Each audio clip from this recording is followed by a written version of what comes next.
Go. It's your boy Yamas here, back at again with another fucking video, and today we're gonna be talking about a serious topic. It's based on a true story between me and my bro. Yeah. And me and my bro really been through this. Like, if y'all, only some of the people in my life knows about this, and it's really important how I share to y'all because y'all get to know me and what I've been through. This is basically me just venting to you guys what really happened to me. Not a lot of people know, but like, you know, it's the story where it needs to be heard, so people that do watch this video could reflect on it and basically take the same steps if you're in that situation. Because I feel like in me and my bro, we out of a bad situation, we got the best scenario. But it's calmer now. So yeah, it's common now. So the thing is, like, the story basically is our Child Protective Services story. This is a story where we actually, Child Protective Service, yeah, I didn't know what Child Protective Services was. Basically a service where like they're open 24/7 and basically is for people to help kids that are in a home where like they're feeling abused, neglected, basically mistreated, and basically our family got called upon that. And it's a lot to even talk about because it's a very serious situation, because, you know, the Child Protective Service is obviously for him because he's still a minor, he's still a kid, and not me, like, because I'm already over 18, I'm basically an adult, but I still basically was involved in it because it happened to me too. And But basically, I'm 12. So yeah, he's 12. No child. So basically, this was basically what happened. Should I go? If you want to talk about it. Okay, so it led up my mom told me to do my homework, right? But my teacher gave us the assignment of only reading 4 pages, and I was doing Audible best. And when Audible was reading to me, it was quickly, and then it only lasted like for 5 minutes, like same time. And then he got mad at my brother. I really don't know. He would talk later about it, but when he did come to the main room, the master room, and he got mad at me because I finished homework so quickly. I told him that, hey, I already finished it because the assignment was so little. But no, he was already angry because of my brother. And and then he was getting mad and hit me by accident. Like when he hits me, he tells me that he never means it, he can't control himself. And then when he hit me here, like in the shoulder. And when I jumped, like, you know, to protect myself, it hit me in here and I couldn't breathe. Only for 10 seconds. I just couldn't breathe. And then I just ran to my room, locked it. But then my mom wanted to come in and they were arguing, and then now it's all black now. I just can't remember a little bit now. Things, yeah, I didn't know that my dad, like, people that don't know, my dad has like anger issues, or he has a bad temper. So whenever like he feel mad, like, you know, he been raised like that. Like, if you do something wrong, you get hit, you get disciplined for that. And like, that's like the old school. Don't get me wrong, like, yeah, that's to discipline your kid to make them, you know, do better. But I feel like violence is never the answer. Violence will never help anything. It will just put fear in your kids, and they really won't like you like that. They will just resent you. It really is not gonna be like, oh, I will talk to my dad about anything, or talk to my anybody about anything if they're gonna keep hitting you. Because violence is never the answer. And then that's what basically what happened that day, is my dad felt like hitting was the answer, because you didn't do what you're supposed to do, you got hit for it. That was basically like, in his way, like his motto, just to keep making us, put us on check. If we didn't do something he didn't like, or we didn't do what we were supposed to, we got hit for it. And that's what happened.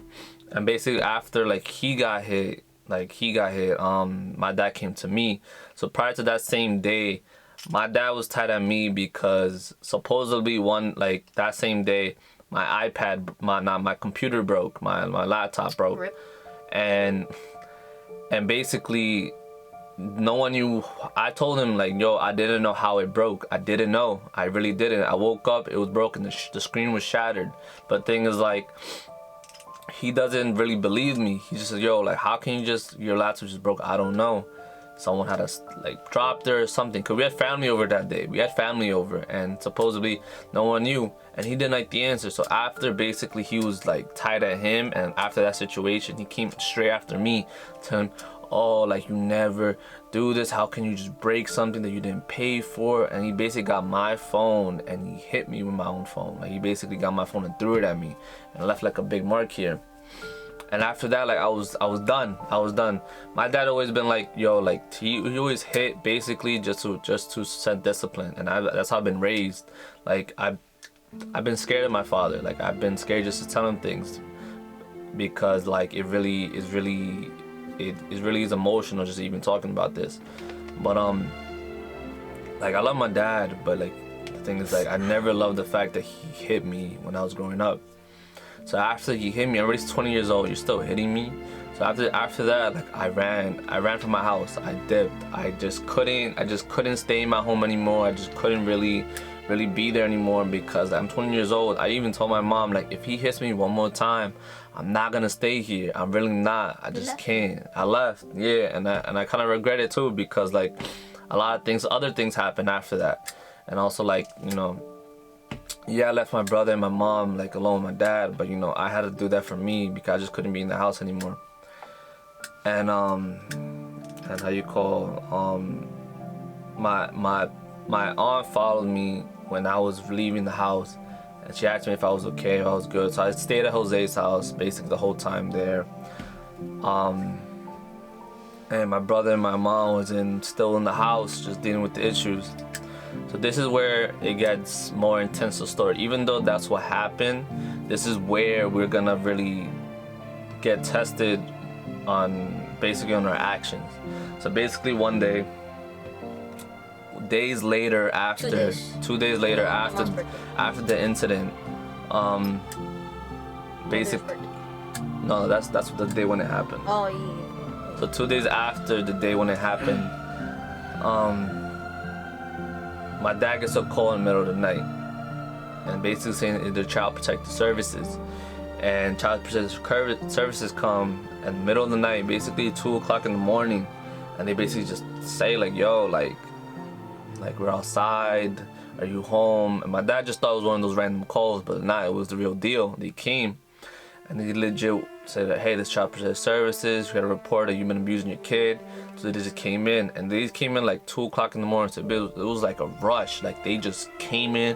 It was some lady and some other guy, and they came, and they legit expected everything. Make sure we had food, make sure we had a fire alarm, everything, because in a household, like your kids to be safe and protected at all time. And all they did is they basically interrogated like the whole family one by one. They went straight to my brother, because basically I learned that like in Child Protective Services, they go straight to the kid to talk about anything first. So then their story would be the same, hopefully the same as the parent, or no influence that would be changed by the parent. And that's what they did. They talked to my brother, and they Do it? Yeah, go ahead. And when they were talking to me, I just woke up. I might say this, but I'm so sorry for the language, but I was pissed because I just woke up at 2 o'clock, and I was wanting to go back to sleep because I didn't want to listen to them because I didn't care, so I just want to go back to sleep. But I knew that if I went back to sleep, consequences would be more higher. So then I talked to her, and she said, "Oh, is your mom and dad being good with you?" And I said, "Yeah, they're okay most of the times." But then she said, "Has your dad ever hurt you? Like when? When did he hit you?" And he said, "Well, a few days ago." And then, "How many times did he hit you? Like, is it common?" And she said, but I said, yeah. Wait, no, but I said no. He doesn't hit me common. He gives me warning, so I won't do it again. But that time he didn't give me because he was already mad at my brother. But then keep going on, and it was just hurting me because I just woke up and I couldn't think straight. I couldn't think straight anything, and after she left and they were just talking, and then I was really confused, and then my mom put me back to bed, and I was still mad. The thing is, like, it was scary for me because he didn't really understand it, but for me, I did.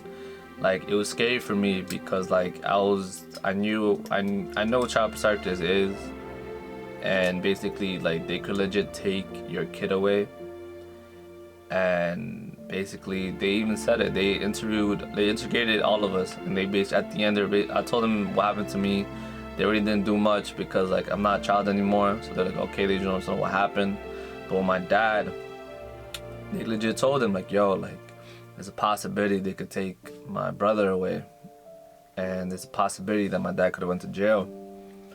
And after hearing that, like it was a lot because you know, I could have lost my brother, and I could have lost my dad at the same time. So like it was intense because like it was something like I wasn't expecting. Nobody was, to get called by Child Protective Services. So like I'm glad that out of a bad situation we got the best scenario, because someone had a call. That's where like the mystery comes in the story. When someone called Child Protective Services, no one is anonymous. On file, they cannot leak the information of who called. But we got description which district or the area where it called, and it was called in Manhattan. We're not gonna say who called because we don't know. There's assumption, we still don't. At the end of the day, like the person who called, I'm 50-50 on it. I feel like the person who called shouldn't have not called, but I feel like they should. I'm glad they did. Because the next day after that, I think 2 days or the next day, but that day we had a meeting, and then everything was emotional in that meeting. I was crying, my mom was crying, I left the room, but then after I came back, he made a promise that he won't touch us with any items like these, or like a laptop or like a phone or anything.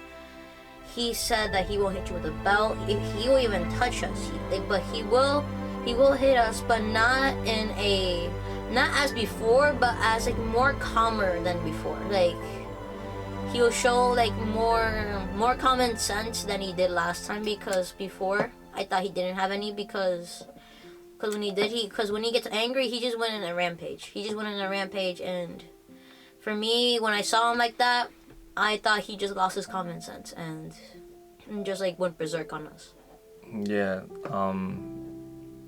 that's how like my dad is. Like he just doesn't think when he's in the moment. But the thing is, like the person who called,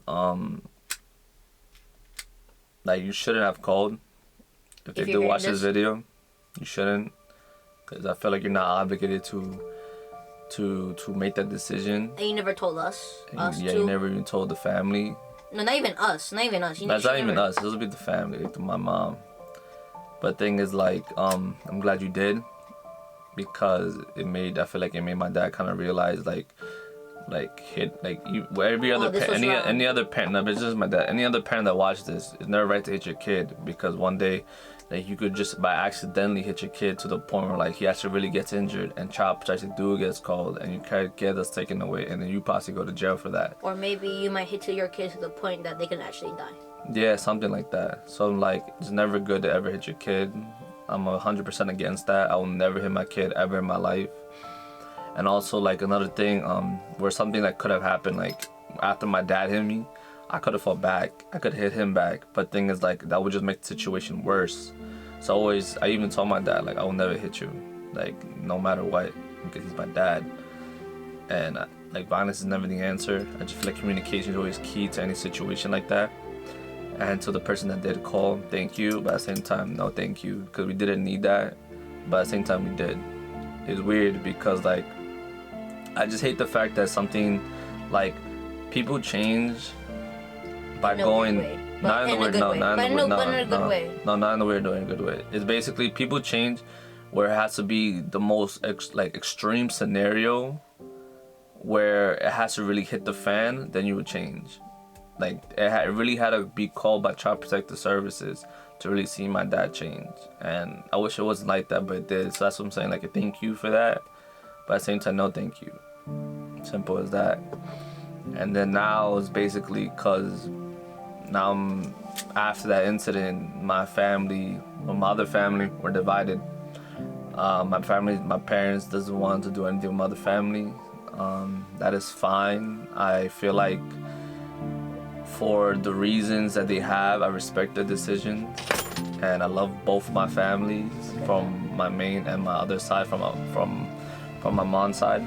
I feel like I'm not having no filters on this. This is the only time where you ever heard me say something like this from both sides. None of my other family heard this, but I'm saying it now. This is basically our story. What are you doing? Two things fell. Just leave it there. Why? They fell. So basically, this is our story. Me and my bro, we're good now. Really not much things to say after that. It was an emotional blow for me and him. I just have to say, like, that thing really controlled my life for a good month or two, because I didn't know what to do. Every day I go to work showing a smile on my face like I always do, but in reality it was sad, because like not a lot of people know what was going on. But it is what it is. I moved on, he moved on, my family's better, my main family's better, and we're just doing us now. So that's basically the whole story of our Child Protective Services story. You want to say anything? A wee boy.